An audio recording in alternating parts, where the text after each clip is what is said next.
அது ஒரு காரணம். எடப்பாடி பழனிசாமி அவர்களுக்கு சொல்கிறதுக்கு ஒரு நல்ல வாய்ப்பு கிடைச்சிரும். இதைத்தான் நான் அன்றைக்கி சொன்னேன். அதனால தான் நான் முன்கூட்டியே அவர்களை நீக்கினேன். இவங்க ஏடிஎம்கேல இருந்துக்கிட்டே டிஎம்கேக்கு வேலை பார்த்துட்டு இருந்தாங்கன்னு சொல்லிடுவார்.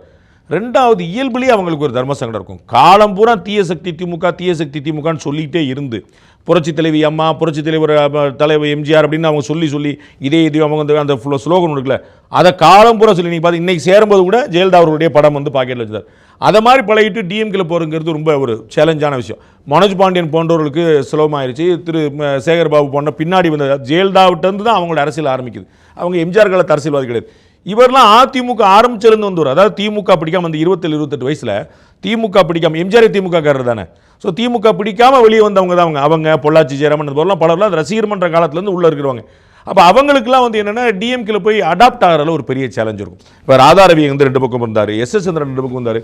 இதை மாதிரி சிலருக்கு சாத்தியமாகலாம். பட் எல்லாருக்கும் அது பொருந்தி போகுது. இவங்கெல்லாம் கட்சியினாலேயே அடையாளம் காணப்பட்டவங்க. அதிமுகவில் ஒரு மூத்த தலைவர் அப்படின்னாலும் ஸோ திமுக போகிறதுக்கான வாய்ப்பு இல்லைங்கிறது ரொம்ப ஆபியஸ் தான். அது எடப்பாடி பழனிசாமி சொல்லிடுவாருங்கிறது மட்டும் இல்லை, இயல்புலேயே அவங்களுக்கு அங்கே பொருந்துறதுக்கு ஒரு பெரிய சேலஞ்சு.